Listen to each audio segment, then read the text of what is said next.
everybody. Hi, guys. Well, from beautiful smoggy Salt Lake City, Utah. It's Thank God I'm Atheist. The podcast. I'm Frank Feldman. And I'm Dan Beecher. And coming up today, we're going to be talking about, Trump's ban on Muslims. Seem to be the thing to talk about, that everybody's talking about this week, so. It's the only thing you can talk about, right? Well, everything that everybody's talking about right now has the word Trump involved somewhere. I'm tired of it. Well, we got to keep going. It's week 1, my friend. Well, no, we're in week 2 now. We're in week 2, yeah. I'm just saying, it's been a week. Buckle up, because it's gonna be fun. We got some years of this. Stay bumpy. Yeah, indeed. Lots of turbulence. Indeed, but we can talk about some things that aren't that. Also, yeah. No, in fact, I have something. That's not Trump's ban on Muslims. It's Trump's statement on the Holocaust. Oh, goody! Might as well just get it out of the way. If anybody needs to chime in on that particular subject, I do believe it's our dear leader. Yeah. Well, on Friday, January 27th, it was International Holocaust Remembrance Day. Yeah. And it is standard for the President of the United States to issue a statement about the Holocaust. Okay. And this year, of course, Trump did as expected, and he issued a statement that completely ignored and did not mention the Jews at all during. Okay.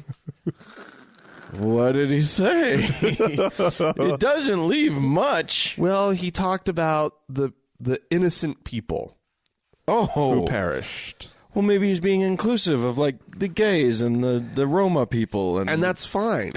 That's fine. And it is often the case that, people will mention the Jews in the Holocaust, since it was 6 million Jews who died in the Holocaust. About 2 million Roma, which is a shocking number as well. That's high. And then, of course, there were, as you said, the gays and Jehovah's Witnesses and what have you. Yeah. But nonetheless, so here's the statement. Okay. Which did it come out through Twitter? No. Okay. No. I think this was a real statement. At least there's that. I would say he probably did not write it. He says, if it doesn't mention Jews, it was probably Bannon, right?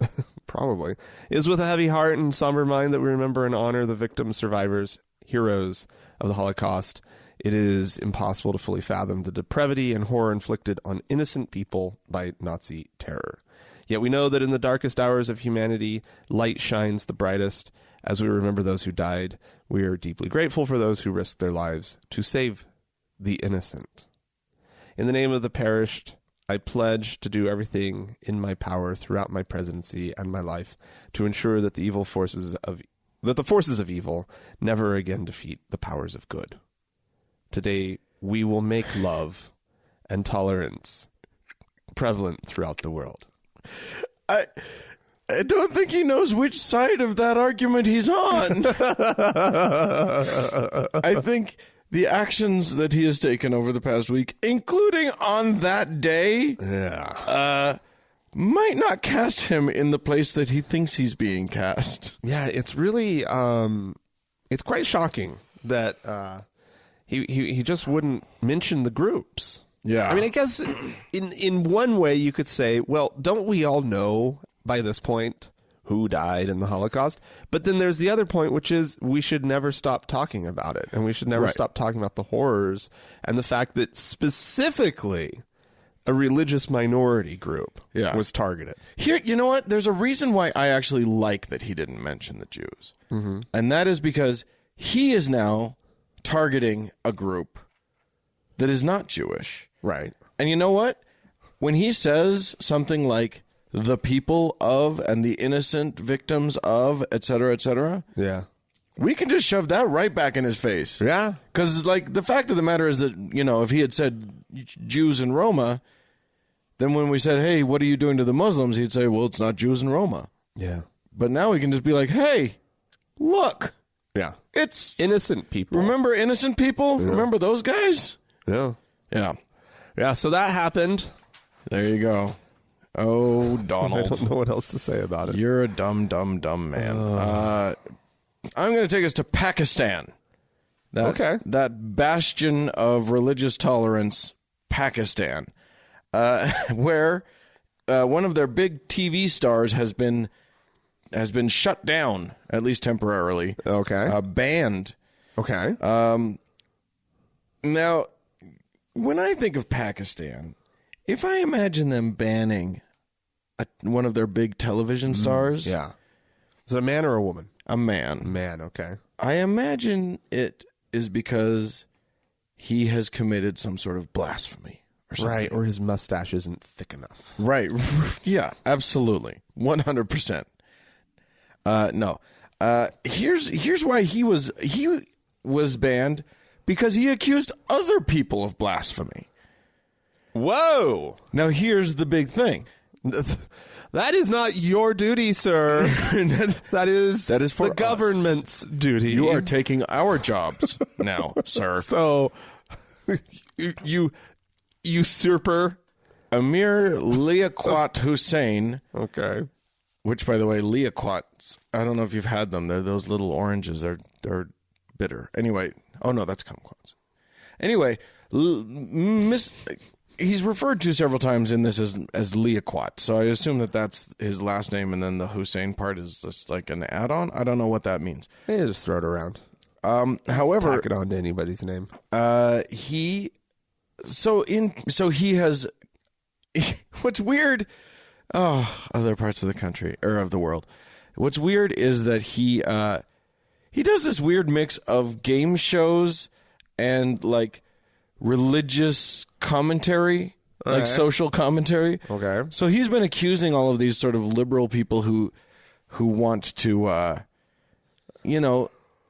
liberalize or at least open up the door for more religiously tolerant laws. Yeah. He thinks that that's blasphemous and accuses them of blasphemy against Muhammad. Now, the problem with accusing someone of blasphemy against Muhammad in Pakistan is that person may actually get killed, and not by a court of law. Oh, it's like yelling fire in a crowded theater. It really is. Like, Whoa. It's genuinely like that there.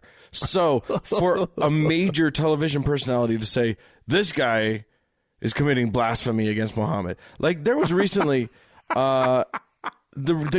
in 2011, the governor of Punjab province was assassinated by one of his own bodyguards after the reason was he was calling for reform of the blasphemy laws. Whoa. Like, this is how serious blasphemy is taken there.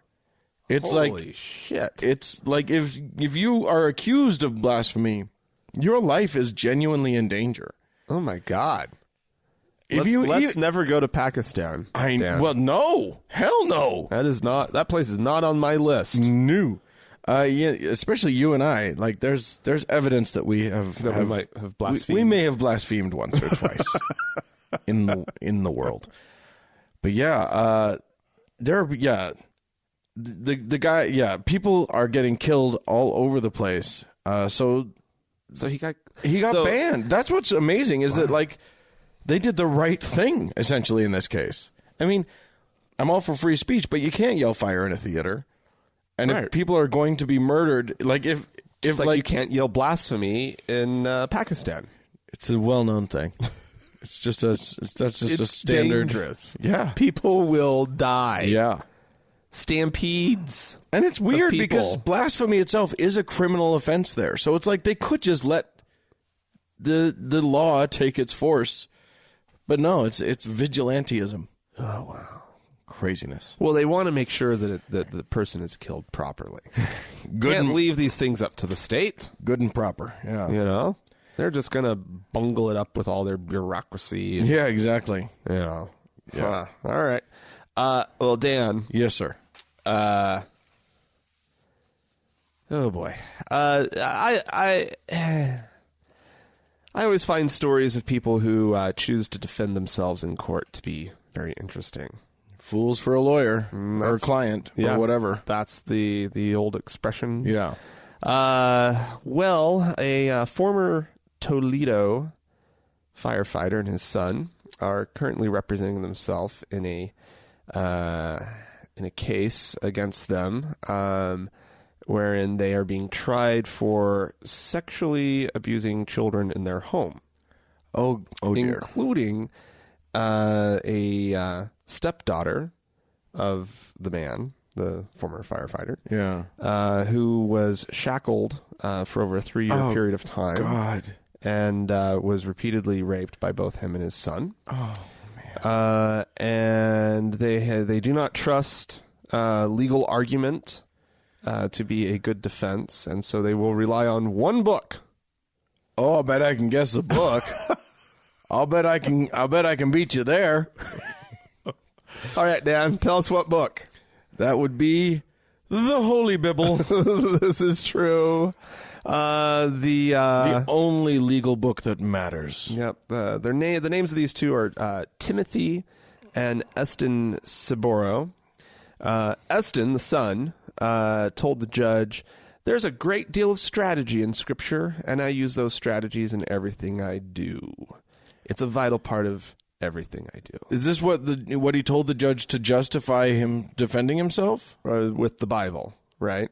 And so the judge is, initially the judge was not going to allow them to even, one of them, I forget which one, was not going to be allowed to defend himself, just because the person makes no sense whenever clearly these two are deranged. Yeah. But one of them is especially Timothy. So the father was asked back in October by the judge if he knew what the charges were that he was being, brought to trial with.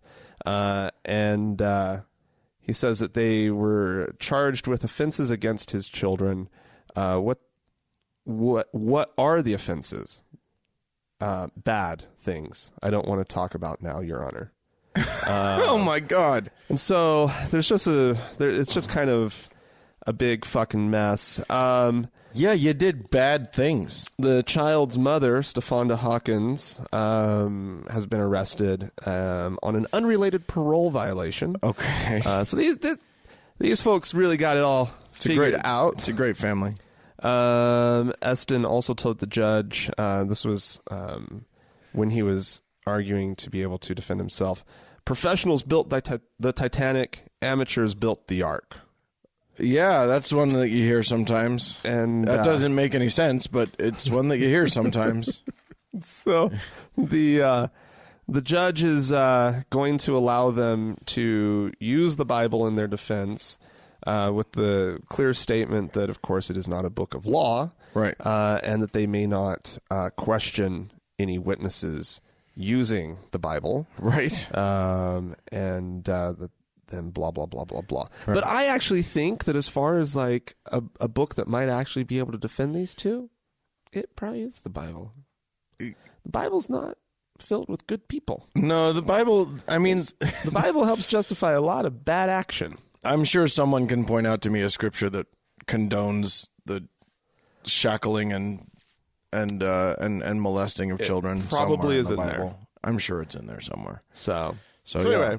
Anyway, there you go. The Bible as a defense. Yet another reason why it's a good thing that the laws of the United States of America are not based on Judeo-Christian laws. Yeah, exactly.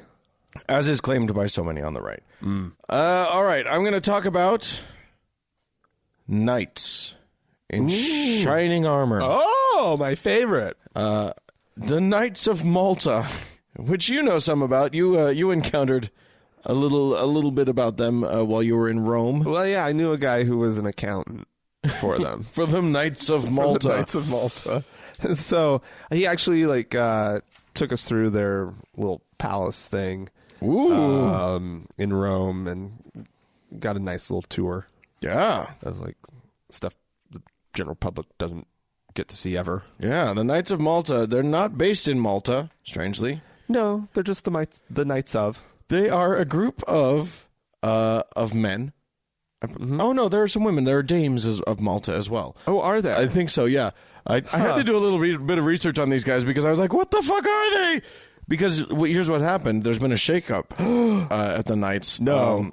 The head of the Knights of Malta, the Grand Master, which sounds a little Ku Klux Klan-y to me. Yeah. Of the Knights of Malta has been asked by Pope Francis to turn in his armor, or rather to resign. Oh. Which is not a thing. Like, Grand Master of Knights of Malta is like a lifetime position. It's like being Pope. You don't ever. Well, how dare the Pope then? Well, he's been acting naughty. Apparently, he and another guy, former Cardinal Raymond Burke. Do you remember Cardinal Burke? I remember this He's name, from yeah. here. He was kind of a douchebag from the U.S. and then he was in the Curio. And Burke's a jerk. Right, Burke the jerk, and then Pope Francis kicked him out of the Curia, and gave him a ceremonial position over the Knights of Malta as the patron of the Knights of Malta, which is basically like this big insult. So theoretically, it sounds lovely though. Yeah, I mean it's to be the patron. It's a cushy job. Yeah, you don't have to do anything, but it's an insult. But it's a demotion from the Curia. Oh wow! So basically, it's like being one of the inner sanctum, one of the highest up in Catholicism, and then just being being kicked out of that and being given some ceremonial job that means nothing to anybody. Oh well, except surely to not. the Knights of Malta. Exactly. They probably love this guy. And Burke, he's their patron. He was kicked out for being like majorly critical of Pope Francis. Right. Okay. And he's continued to be majorly critical of Pope Francis. And he and this guy, this Grand Master Festing, were colluding against another guy. Okay. This other guy who was just like sort of one of the higher ups in the Knights of Malta, and who had allowed some of their charity to go to a group that allowed condoms. Oh dear. And there was like, and they were like, they muscled him out, and he went to the Pope Francis and was like, "Hey, they can't do that." So anyway, yeah. More than anything, I just want everybody to know about the Knights of Malta because it's just old fat men in goofy costumes. Yeah. And you like look at this guy. That's the guy that's getting kicked out. That's Robert Matthew Festing, former disgraced Grand Master. Look at all those medals. Yes, he's won medals and little epaulette things. Yeah, he's got all kinds of stuff going on. And the belt that's like he's got an ornate about to bust because of his gut. Right, he's got an ornate red coat that and Francis looks like he's just kind of suffering through the whole thing, doesn't he? I would stand next to this man. This was yeah. Are you watching The Young Pope, by the way? Not yet. I'm going to start it soon. Ooh, it's kind of fun. But yeah, it's so here's the Knights of Malta. Here, I just want to inform our listening audience. Apparently, still have a military wing. Like they are recognized by the international community as a sovereign, like group somehow, and they all they do is charity, really. But like they have this like military wing that somehow interacts with the. That's really strange. I'd like to see somebody try to set this thing up today. Oh, you can't. But this one does go back. This one goes back to like the 1000s. Wow. Yeah. The 11th century. Yes, indeed. My God, that's a long time ago. Founded circa 1048. Wow. They've been around. They are now the longest existing, the oldest existing order of knighthood, which is so meaningful now. Knighthood orders. Yeah, that's so meaningful in a modern context. Ooh. Well, you know, I mean, you keep these things up if you can. Sure. You know? Especially, here's the deal. If you've got sovereignty, you better not let that slip away. If the international community is like, oh, yeah, I have a military, too. You got something good going on. Like, that's something special. Yeah. Well, anyway. Anyway, there you go. A big shakeup at an order of knighthood, whatever that means. All right. Well, Dan. Yeah. Apparently, the Super Bowl's happening. It is not soon. Not now, but next week. Next week, I think. Yep. I mean, I don't know. I don't really pay attention to these things. I'm actually surprised every year when it comes around. I forget that it's an annual event. But there's a little report that just came out about how churches in this nation have to deal with and what do they do in response to the Super Bowl.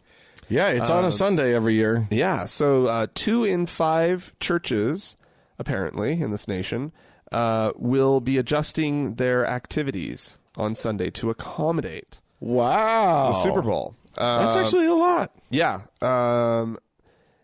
Let's see. The little pie chart. 59% will continue with normal Sunday night activity unchanged. 12% will adjust their Sunday night activity. 24% will adjust their activities to include watching the game. And 5%, 1 in 20, will outright cancel whatever else they had planned for Sunday night, so that their parishioners can just go enjoy themselves. Good. Here's an interesting statement.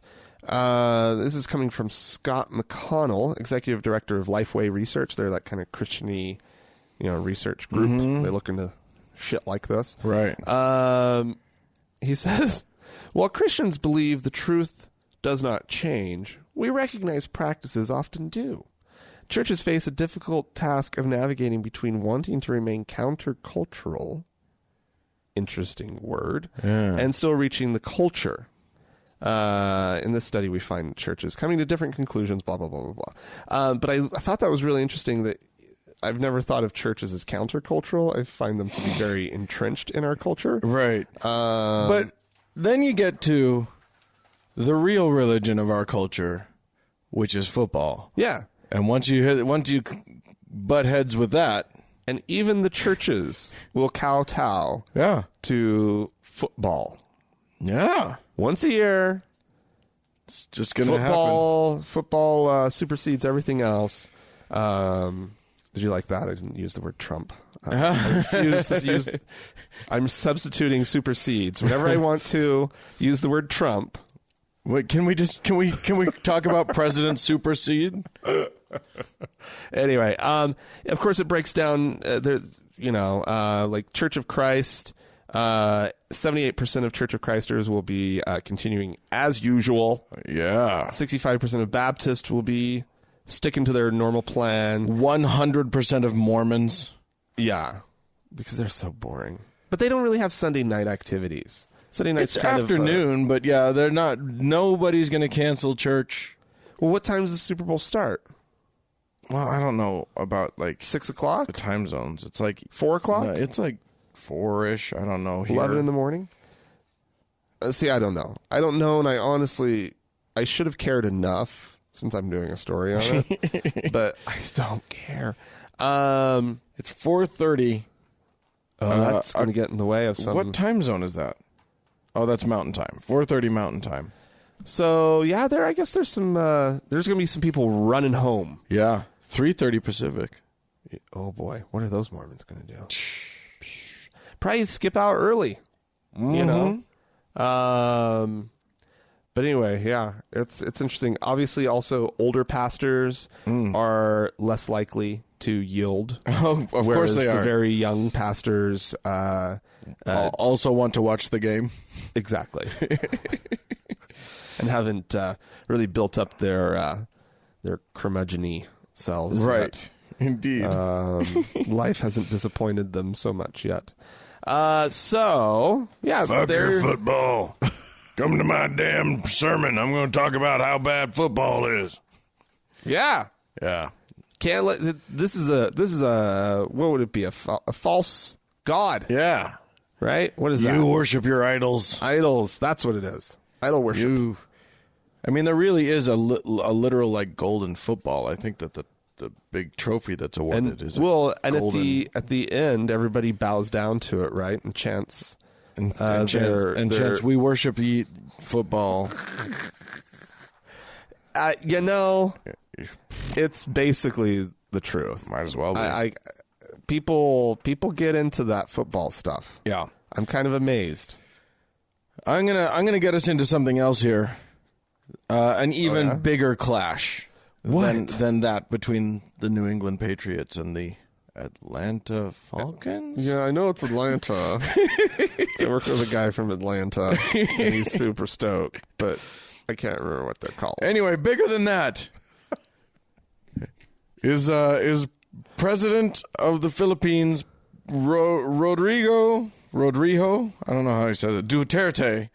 Ooh, who is clashing with the Pope. No. The Philippines is one of the very few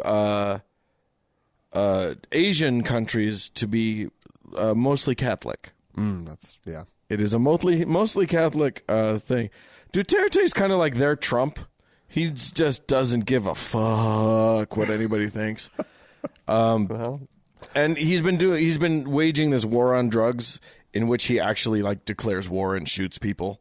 And like it's been bad. There have been like people have been disappearing and dying in this war. Like he personally goes and shoots them? I think actually he did. I think actually he said like he himself was involved in at least one thing. Oh my god! I don't have that pulled up, but I do remember there being something about that. But he also participated in a firing squad. He also gives the orders. Shut up.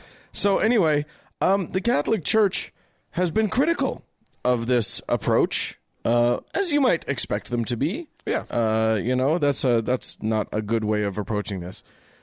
But relations have been tense between Duterte and the Pope, who at one point Duterte famously called the Pope a son of a bitch for causing traffic snarl-ups, which is wow. Great thing to cause an international incident over, I think. Might as well just always say what's on your mind. Right? That's usually a good thing. That's Duterte and Trump. Duterte basically he had just mended things with the Pope. Like he had sent a guy to Rome to receive a letter to send a letter to the Pope. And the Pope had said, well, I will bless your country and I will bless your president. And that's the message that went back with this guy. And then like days later, Duterte was mad about the criticism that the bishops in that country had of his policies. And he said, and he started just lashing out, which is awesome. He has basically declared a showdown, using the word showdown. Oh, okay. He said, you expose me? Fine. I expose you. No. Why? Your mistake is just all right, but ours is not? Bullshit. That is a big joke. He said bullshit. Uh-huh. Wow, I like this guy. You asked for it. He shoots from the hip. You really want a showdown? Showdown. No, this is some Hollywood screenwriter. He said, if you cannot mend your ways, and here's what he's talking about. Here's another part of the quote. He says, you criticize the police, you criticize me. For what? You have the money. You are all crazy. When we were making confessions to you, we were being molested. They are touching us. What is your moral ascendancy, religion? What is the meaning of it? Well, okay. Good on him. He's got him there. Yeah, that was actually a good point. So it's the clash of two evils. Wow. It's hideous overstepping actions of a dictator, apparently, versus hideous overstepping actions of a religion. Ding ding! Start the showdown. Good my God, Lord, that's fantastic. It's that's I don't know who sides for what in that in that country. Like I wonder what the people they got to side with their church, right? Wouldn't you think? They're probably just going about their business. just doing just like, oh boy. They do have problems with drugs there, so there you go. Anyway, if you guys have anything you'd like to chip in, tell us about any of these stories, please feel free to write to us, podcast at thankgodimatheist.com. Or you can call and leave us a voicemail message. The telephone number is 424-666-8442. Indeed. Go to the Facebook page, facebook.com/TGIAtheist. And while there, search for the TGIA Members Only Lounge and request to join. It's a closed group, but we'll let you in and protect your privacy. Yes, indeedy.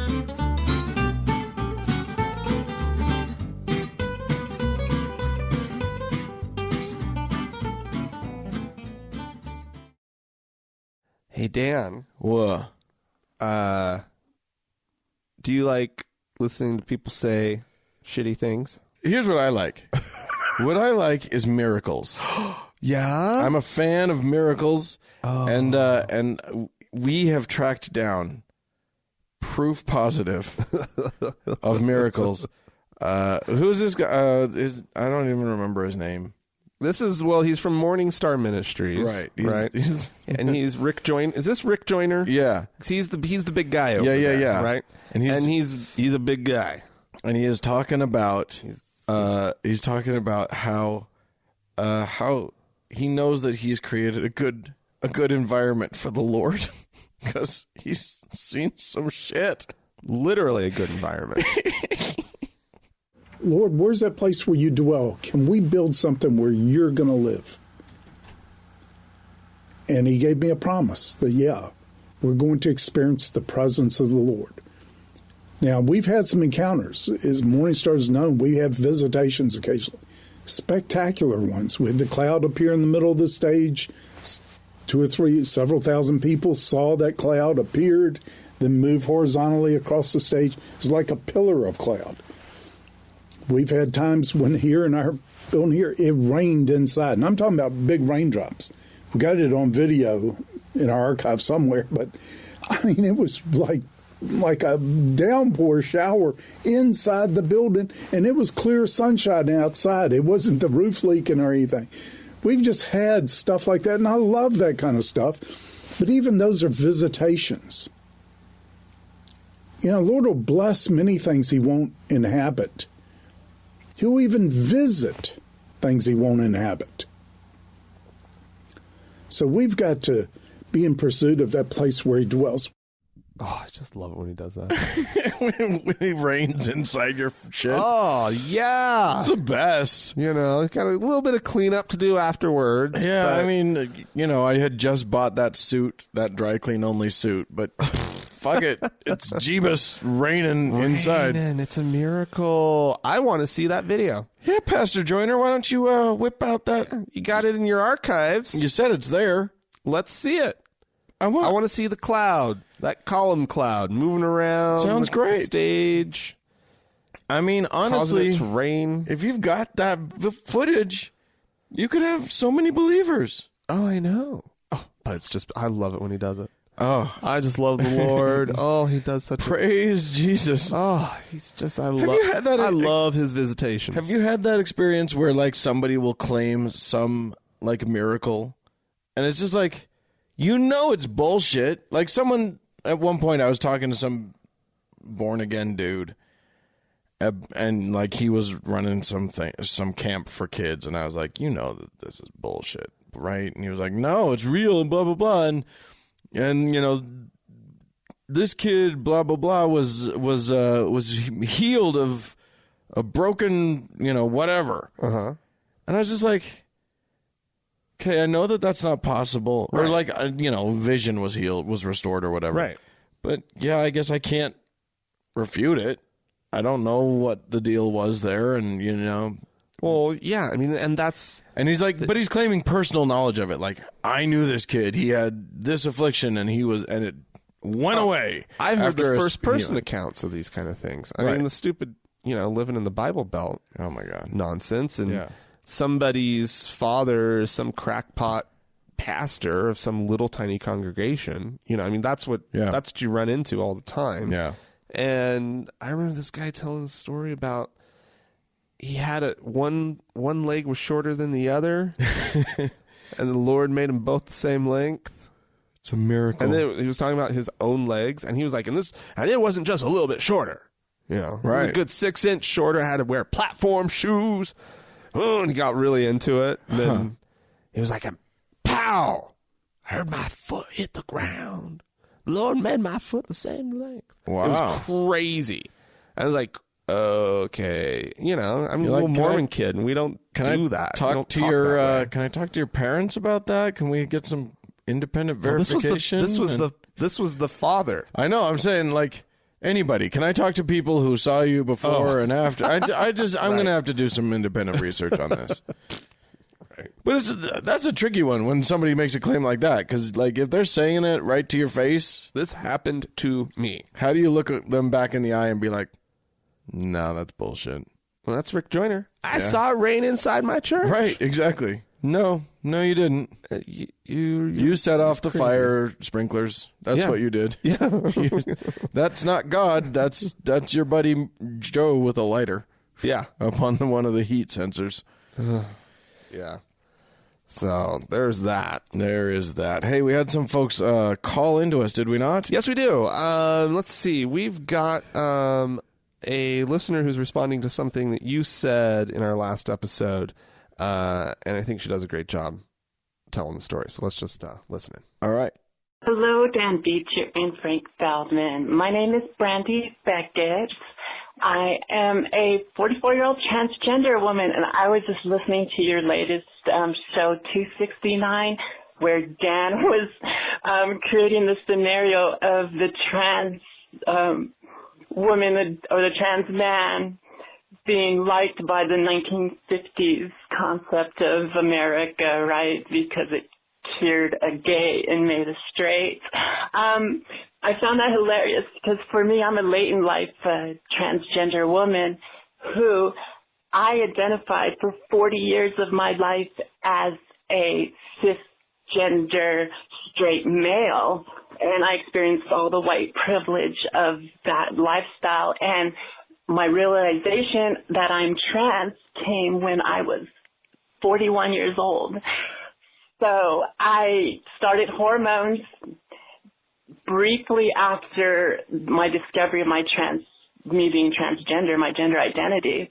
So I started hormones, and within a few months of doing my hormone replacement therapy, my sexual attraction totally shifted from being attracted to femininity to being attracted to masculinity.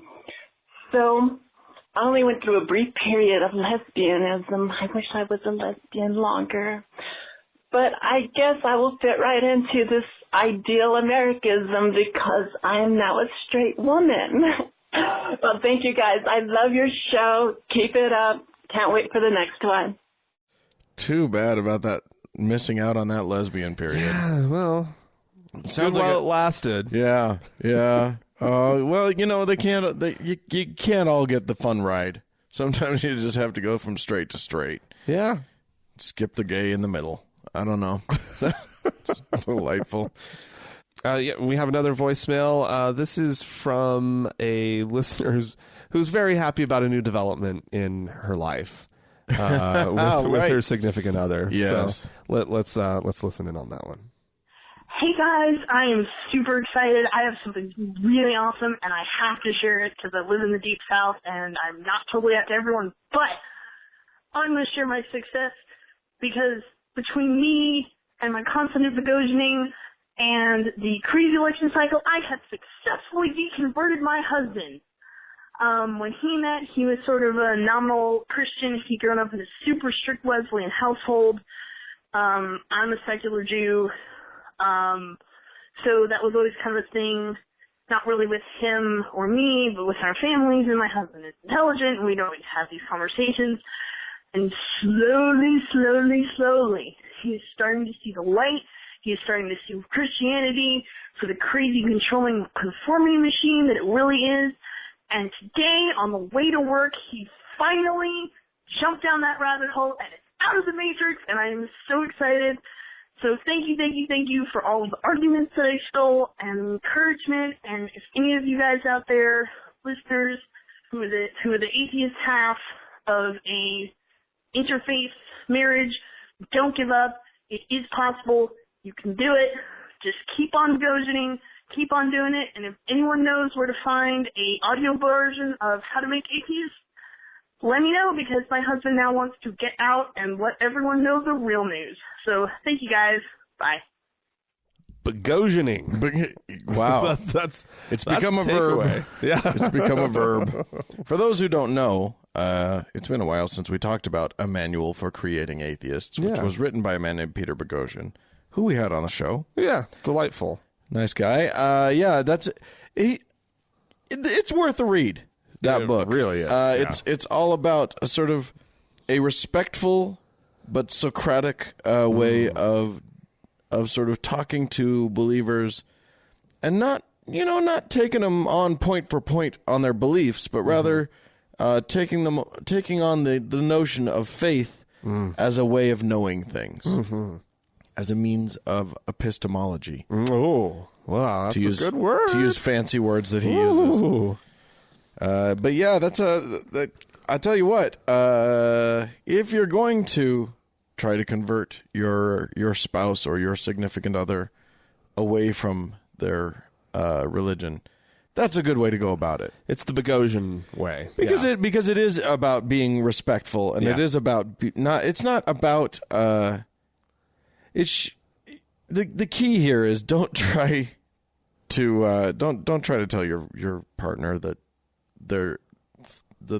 their beliefs are stupid or whatever. No, but asking them critical questions and helping them think through, their beliefs and how they know the things that, or think they know the things that they, believe. That's good. It's that's good. A good thing. And it's conversation. Yeah. That's really how he approaches it. It's just having conversations. Right. Yeah. When Andrea and I first started dating, she was still Mormon, so I did not have the goal of converting her. Right. She would ask me questions, I would ask her questions, and my belief system won in the end. Well, she was clearly on her way. She was out. So on her way out. But yeah, she was primed and ready. Indeed. We have some people to thank, Dan. Oh yes, we have some new patrons on Patreon. We do indeed. So I want to get right to it and thank these kind folk. We have 3 new faithful listeners. We have Courtney, Robert, and then actually it's a couple, this last one, Stephen and Kelsey. Oh, blessed be you all. And then there's ye faithful. And then Stephen is now a venerable listener. And James continues to be our Lord and Savior. Well, that is amazing, you guys. Hey, so if you guys want to participate in helping out to keep this thing going and become one of these venerated sorts of people, you can go to thankgodimatheist.com and click on the Patreon button there.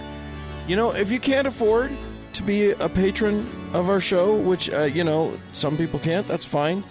You can also help out by going to iTunes or whatever podcasting app you listen to our show on and giving us a favorable review. Yeah, we love that. Yeah, that actually helps out a lot. I think that's how we grew our listenership in a lot of ways. Was great reviews. So do that. Give us 5-star. You can do both. You can give us the 5-star review and be a patron. You can do everything. Do all the things. Yeah. And may the Frank and Dan bless you and keep you. In nomine Patri et Filii et Spiritus Sancti. Amen.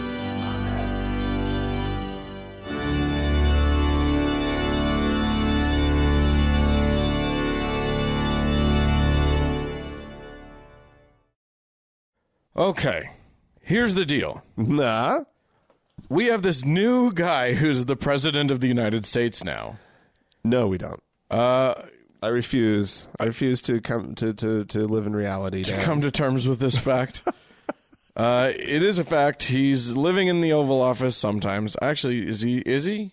I don't think one lives in one. Oh, not in the Oval Office. In the White House. He's occupying the Oval Office, but does he even live at the White House? Oh yeah. He Did he quite loves sleeping in the room that Abraham Lincoln slept in. Yeah. And then just to make sure that we all didn't think he was an idiot, because there's the Lincoln bedroom, and he's clearly not sleeping in the Lincoln bedroom. Right. He chimed in with, the Lincoln bedroom was actually his office.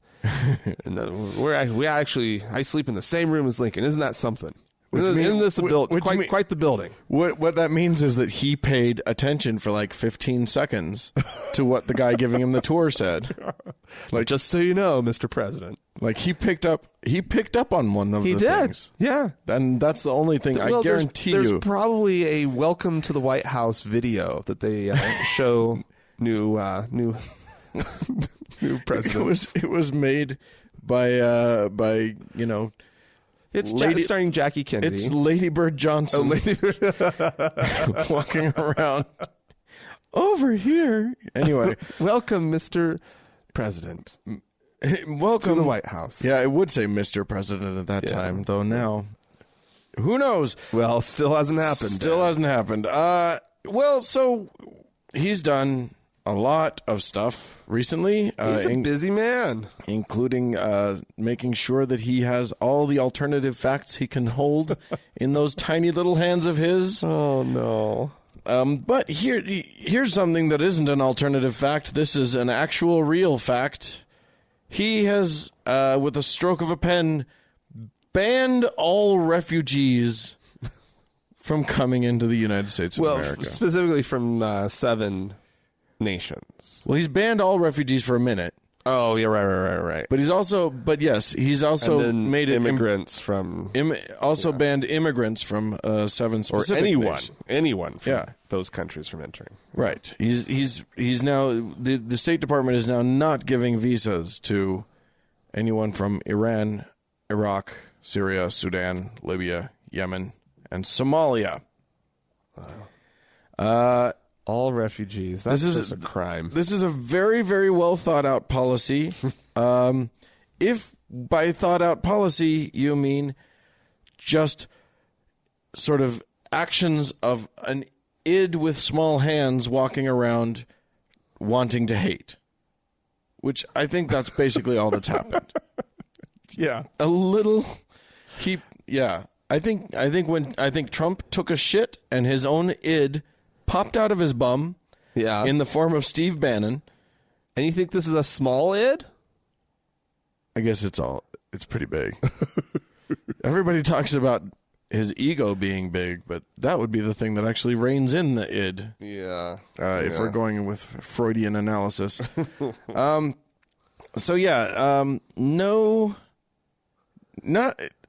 the immigration ban is crazy. And actually they've actually like turned people with green cards around and sent them back to the places that they were coming. Horrifying. This is disgusting, horrible, awful shit. These are people who are already vetted. But you know what? Beyond being vetted. Beyond being they live here.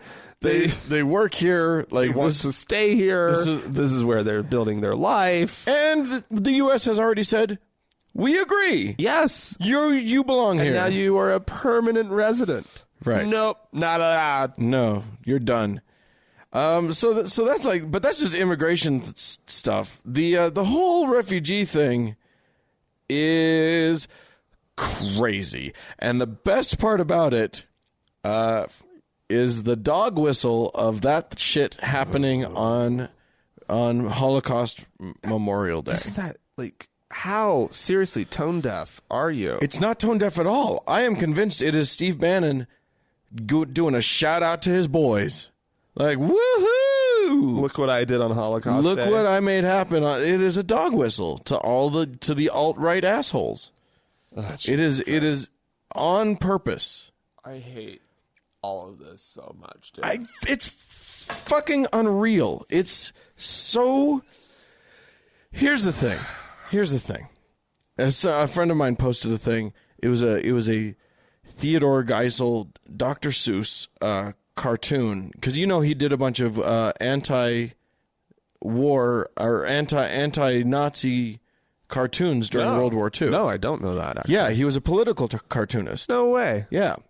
That's cool. So he did a bunch of things, and one of them was this one that had a mother telling a scary story, had a book open, was telling a scary story to her kids. And it basically said, and then the wolf ate the little children, but they weren't from here, so it doesn't matter. And on her shirt, how fucking spooky is this? It said, America first. Wow. Credit union underneath? No. Yeah. So this is not new.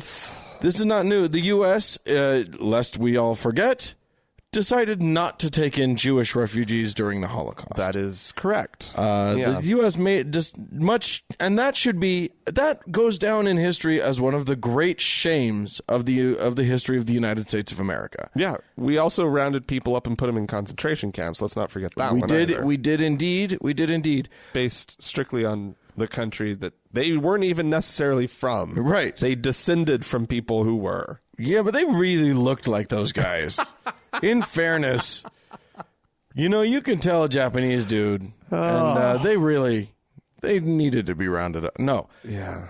So yes, many atrocities happened. What struck me about my friend posting this was that, that was about being the shame of America not taking in refugees. And then I look at this and I'm like, oh shit, not only are we not taking refugees, we're kind of closer to Germany than we are to the America of the 1940s. Like, we are now dangerously getting, like, fascism. It's been a fucking week and it feels like a fascist regime. Okay. Like, they're not ramping up. They're just up. They just got started with their thing, yeah. They just launched. So there we are. The interesting thing about the refugees is that there is one group of refugees that Donald Trump has pledged to favor. Christian refugees!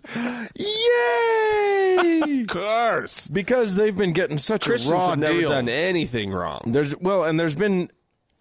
So here's the thing. The right, and especially the alt-right, have been saying for a while, and this was part of Trump's stump speech while he was on the campaign trail, was that Christians, all these Muslims get all this refugee status and they come in here and, we treat them so great.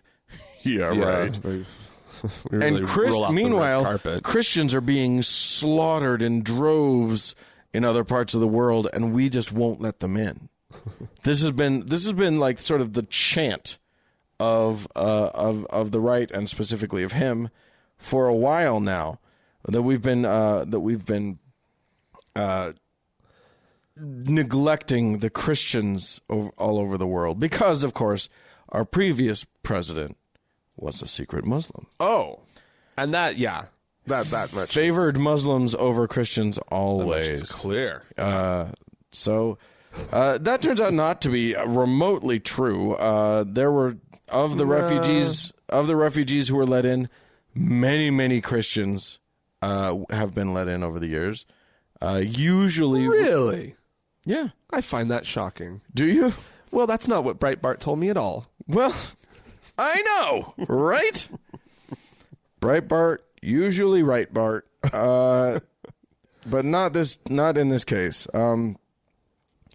So yeah, I mean, when you look at pretty much any actual figures, yeah, you're going to find, for instance, in 2016, the United States admitted almost as many Christian refugees, 37,521, as Muslim. I almost said mushroom. As Muslim refugees. Love mushroom refugees. They're delicious. 38,901 Muslim refugees. So it's like this is just again, it's alternative facting. It's a narrative that works even if it ain't true. Certainly plays well in Peoria in terms of narratives riling up the rabble. So, well, that's the point. It is very much the point. Yeah. Absolutely. You got to keep, especially this rabble. That's how you hold on to power at the moment. Yeah, by making sure that everybody's angry and fearful. Mm-hmm. So that's one ding for me. Yeah. Actually, 2 dings for me. Yeah, because I am angry. I'm not angry the way that they want me to be. Right. Yeah, but I am fearful. I'm both angry and fearful. But yes, again, not annoyed. Oh, did you see the scary thing? I mean, every day it's a new little bit of terror that I feel. That he has now divested his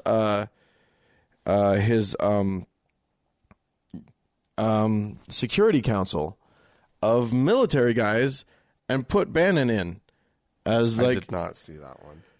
There's so much to try to keep up with. Yeah. It's just left, right, and center. There's just nonsense happening everywhere. Fucking terrifying. Yeah, actually, I went out to dinner with a friend and her father the other night. And, you know, we were just talking. We were just having a nice conversation. And a lot of it was even political, you know, but it was mainly sort of local issues and whatnot. And then, you know, somebody said the word Trump, and I was like, we're having such a lovely evening. Can we? Did you say that? Not in so many words, but basically I was like, please let's not talk about Trump right now. And don't. And there was actually agreement. It was like, yeah, no. And then later on in the evening, we ended up having a brief chat about Trump, but it just, not at dinner. I don't want to talk about Trump. Is one of those topics that you don't talk about at dinner. Very much. Because you're going to ruin my dinner. Yeah. And you're going to make me, you know, I'm trying really hard right now to respect you and to care about what you have to say. And you're about to say something that will ruin that entirely. So maybe that's more dessert talk. Maybe ruining my my respect for you is more. No. This is not people who were like, in any way supportive of Trump. Oh, okay. It's I just can't even deal with it. Hear the name. I understand that, and even have stuff that I'm going to agree with be talked about in reference to that man while I'm trying to eat my dinner. Yeah, I guess I understand that completely. Well, we have to talk about it now. No. Yeah. That's why we're here. It's just, I can't. We're there to, like, all of the doomsday sayers who were like, you know, it feels melodramatic anytime you compare anybody to fascism of the 1930s and 40s and 20s. But guess what? Yeah. No, I know. We have arrived. Mm-hmm. And it's our new reality, and it's a very strange one to be settling into. So there you are. I mean, we've got them protecting all of the things. Here's the thing. All the things that we've heard the blathering about, and it's all just point making. It's like scoring points for them. Mm-hmm. Like, none of them were supposed to actually do anything. There was this unwritten rule on the right that we need these boogeymen to stay boogeymen. Mm-hmm. We need Muslims. We don't want to actually do anything. We just need them to be the scary boogeymen. Well, maybe we were kind of foolish for thinking that they really didn't want to do anything. Well, I mean, I think it was a really easy mindset to have as a liberal in this nation, to just be like, they don't really mean it. Well, I mean, really hate Muslims. They don't really. Oh, I knew that they really hated Muslims. That much was clear. But here's the thing. You look at, like, the actions of Congress, and the right side of the aisle hasn't actually taken any action for 8 years. They've just obstructed. Right. And in part, that was because they didn't have, the majorities that they have now. Right. But this isn't Congress that's doing any of this. This is all just executive order after executive order. Yeah. This is unilateral action coming from the White House, who's not working with the Congress on this. No. They're just doing it. Yeah. So Well, I mean, what was really nice this weekend, of course, was seeing people protesting at the airports in support of refugees coming into the country. Yeah. And then, of course, the federal judge in New York putting a stay on the order.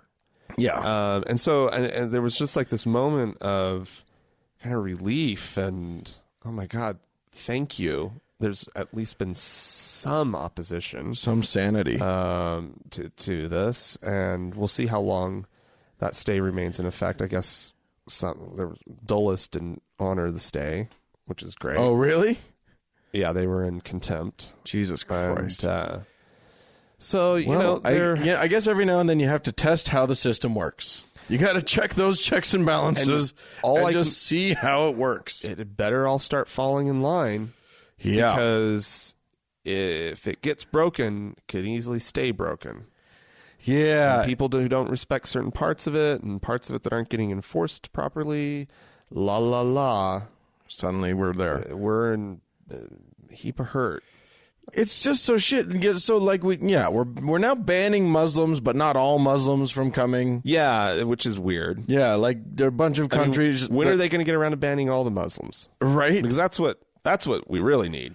Or we can't ban the Muslims from Saudi Arabia because Saudi is one of our big partners in both oil and military and whatever. But they're actually the real problem. Yeah, they're the ones that. Yeah, I mean, never mind the fact that the most effective of all of the terror attacks that have ever happened in the United States were mostly Saudis. Right. Never mind that. Right. Why aren't they on the list? I mean, that's right. Potentially a real issue, even though I don't like the whole idea of the blanket ban. Well, why the fuck isn't Saudi Arabia on the list? What it does is it proves that this is not what they're claiming it is. Yeah.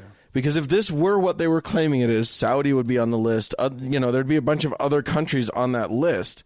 But it's just about, banning whoever it's convenient to ban, right. Or like won't get us into too much trouble. Like his oil buddies won't get mad at him. So that they're able to make it seem like they're banning Muslims for the people who care about such a thing. Right. They're basically they're following. That's the promise, to ban Muslims, right? Yeah. Yeah. And he's basically banning some of them. Well, Lord knows there's a shit ton of other African countries that are majority Muslim. It's not like he's banning Indonesians. You know what I mean? Like there's a bunch of majority Muslim countries that there's no ban on at all. Yeah. But yeah, so it makes. Here's the thing. They're just. Yeah. He's not going through the channels. He's not checking with the with his legal counsel about whether or not this is a good idea. He is just unilaterally making decisions left and right. Just him and his buddies are just going a little apey right now and feeding the hate. So here's one. I don't know if this is spooky or if this is okay. What does this mean? So you saw the thing about the Nazi that got punched. What's his name? Right, I can't remember, but yes, was talking and to reporters, and he just got punched. Which, by the way, I think we can condemn categorically that you can't just punch people for disagreeing with you, especially Nazis.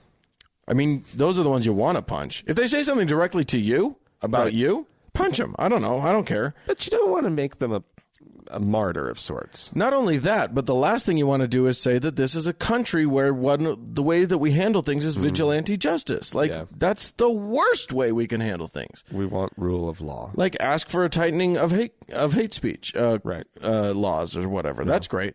Anywho, one of the things that's interesting is that that guy apparently came out, said he was an atheist. So maybe we're safe. if the Nazis are atheists then maybe we're okay. Just kidding. That's not an okay thing to think. Yeah, but I'm gay. Yeah, that's true. They still don't like me. Yeah, they guaranteed don't like me either, for whatever reason. Yeah, they'll find a way. Well, I mean, yeah, that just makes sense. Yeah. You specifically? Yeah, sure. Yeah, okay. Yeah, everybody. I can see that. And now that you've come up with a reason I don't like you. So there you go. You're banned.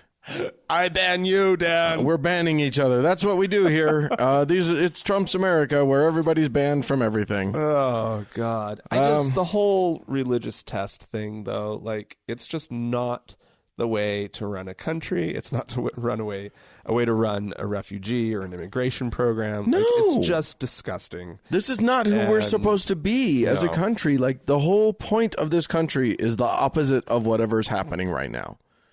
So... yeah. Stay tuned as America decides to morph into something else. Something much, much worse. Boy, we thought it was bad. Yeah. It wasn't great before. But boy, are we going through it. Man, the butterfly that's coming out of this cocoon is not a pretty thing. Yeah, anyway. So there you go. If you have anything you'd like to say about any of this, I'm sure you do. Write to us, podcast at thankgodimatheist.com. Or you can call and leave us a voicemail message. The telephone number is 424-666-8442. Yeah, absolutely. Go to the Facebook page, facebook.com/TGIAtheist. And while on Facebook, search for the TGIA Members Only Lounge and request to join. It's a closed group, but we'll let you in. It's a good place to go and vent all of your feelings about your religious family members saying hateful, awful things. Hey, big thanks, big ups to the team that's moderating the Members Only Lounge, to Sarah and Amy and Danny.